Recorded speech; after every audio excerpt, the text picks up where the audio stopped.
এবার যে পার্বতীকে নিজের ঘরে ফিরতে হবে, চলছে তারই আয়োজন। নমস্কার বন্ধুরা, সবাই কেমন আছো? আমি মৌমিতা। আমি তোমাদের সাথে শেয়ার করছি আমার বিজয় দশমীতে মাকে বরণ করার একটা ব্লগ।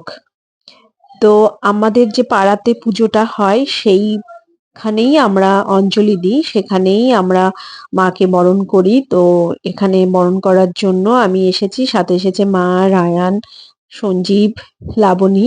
তো প্রথমে মা বরণ করলো দুর্গাকে, তারপর আমি। তো প্রথমে এসে এখানে দশমীর পুজোর যে একটা পদ্ম ছিল, প্রত্যেক বছরই আমি একটা করে পদ্ম নিয়ে রাখি। তো এবছরও পদ্মটা তুলে নিলাম। রায়ান বসেছিল লাবণীর সাথে এবং কেমন যেন একটু ভাবুক হয়ে পড়েছিল এবং অনেক রকমের প্রশ্ন করছিল ঠাকুরকে দেখে, ঠাকুরের মূর্তিকে দেখে, বাচ্চারা যেটা করে আর কি। এই মই ছাতুতে দাও না, ছাতুতে দাও। মই ছাতু তোমাতে খেয়ে নেবে। মই ছাতু সব দুলো খেয়ে নাই, সব দুলো। আসলে রায়ান অনেকবার কার্টুনে না মহালয়া দেখেছে, তো ও জানে যে অসুর তো দুষ্টু, তো দুষ্টুকে দ্বিগুণ বরণ করছে, এটা ঠিক ওর ভালো লাগছে না। এটাতে নাও হাতছো তো। না বাবা। আমি এটাতে ধরবো। ধরবে তুমি। তো দোনো রয়েছে পাপা। গণপতি বাপ্পা। না এটা আমাদের। ও আমাদের গণপতি। তা কিরকম না কেন বাবা করে না। আমি সিঁদুর পরাবো। আসলে আমাদের বাড়িতে যে গণপতি আছে তাকে রায়ান নিজের দাদা, নিজের বন্ধু মনে করে। তার সঙ্গে বসে অনেক গল্প করে এবং নিজে যদি কোনো ফল খায় তো সেটাও গণপতিকে অফার করবে। এমনকি বাড়িতে যদি বাজার থাকে, যেমন টমেটো, তো সেই টমেটো এনেও গণেশকে খেতে দেবে। এমনকি জিজ্ঞাসা করবে যে যেহেতু রায়ান স্কুলে যায়, গণপতি কেন স্কুলে যাচ্ছে না, এরকম কত রকম প্রশ্ন। নবমীর পরে সত্যিই মনটা খারাপ হয়ে যায়। আর বিজয় দশমী আসলে মনটা তো সত্যি মানে এত ভারাক্রান্ত হয়ে পড়ে। মায়ের মুখটা কি সুন্দর, তাই না? যত দেখি তত যে কেমন একটা অনুভূতি হয়।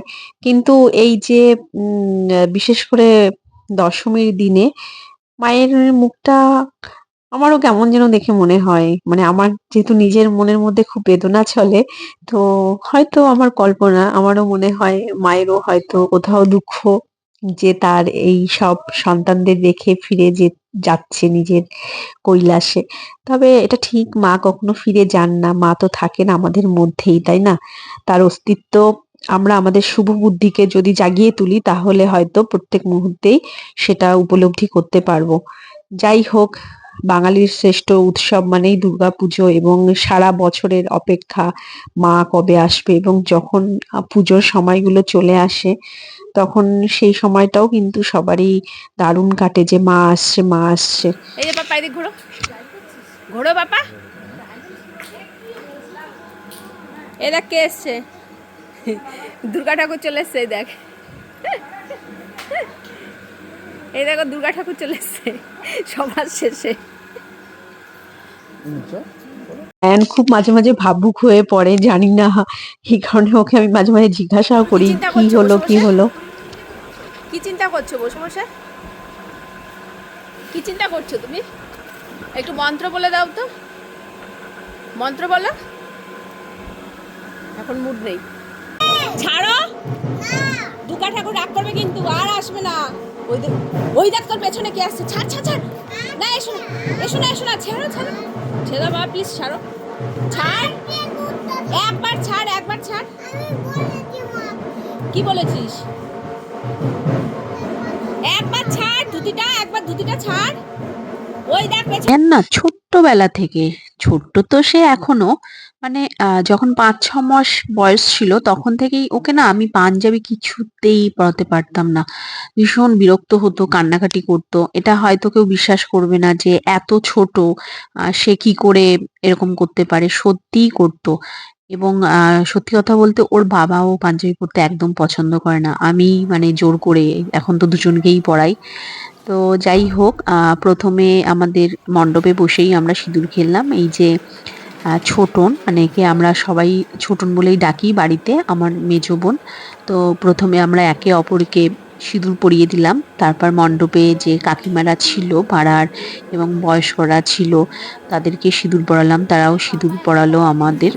তো এইভাবে কিছুক্ষণ কাটালাম। তারপর সঞ্জীব আমাকে বলল, "বাড়ি এখন যাব না, একটু ঘুরে আসি।" আর ঘোরার কথা বললে বাবা! আমি তো একদমই না করতে পারি না। আমার ভীষণ পছন্দ ঘোরা। যেকোনো সময় যেকোনো মুহূর্তে পারলেই আমি রাজি হয়ে যাই। তো যাই হোক, কোথায় যাব? চলে আসলাম আমাদের হালিশহরের ক্রেক পার্কে। আ ভীষণ সুন্দর জায়গা। এটা গঙ্গার সাথেই লাগায় এই পার্কটা। আমি তো মানে জন্ম থেকেই দেখে আসছি ক্রেক পার্ক। তবে আ পরে এটাকে আরো সুন্দর করে সাজানো হয়েছে। তোমরা যদি কেউ চাও যে এখানে আসতে, তাহলে নিশ্চিন্ত মনে চলে আসো। খুব ভালো একটা সময় এখানে কাটাতে পারবে। এই যে সূর্যের পড়ন্ত যে একটা উজ্জ্বল রোদ, সেটা তখন ছিল এবং সেই রোদটাতে যেন মনটা আরো তরতাজা হয়ে গেছিল। তো এখানে দাঁড়িয়ে আমি একটু রিল করছিলাম আরকি। এইজন্যই এত পোজ দেওয়া। তো তারপরে বাড়ি চলে গেলাম। বাড়িতে গিয়ে একটু রেস্ট নিয়ে আবার সন্ধ্যের সময় রায়ানকে নিয়ে একটু বেরোলাম। ওকে ভাসান দেখাবো বলে। ভাসান মানে ওই রাস্তা দিয়ে যে ঠাকুরগুলো যাবে সেইগুলো দেখানোর জন্য। কিন্তু কোথাও, কোথাও বাজি ফাটাচ্ছিল এবং প্রচন্ড মাইকের আওয়াজ হচ্ছিল। ও ওটা পছন্দ করছিল না। কারণ বেশি আওয়াজ ও পছন্দ করে না। তো ও নিজেই বাড়ি যেতে চাইলো এবং ওকে আমরা তারপরে বাড়িতে নিয়ে গেলাম।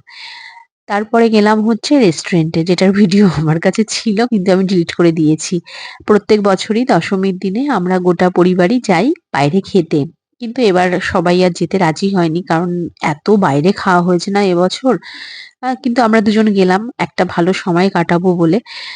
এটা আমাদের ম্যান্ডেটরি, যেতেই হবে। যাই হোক, ব্লগটা কেমন লাগলো জানিও।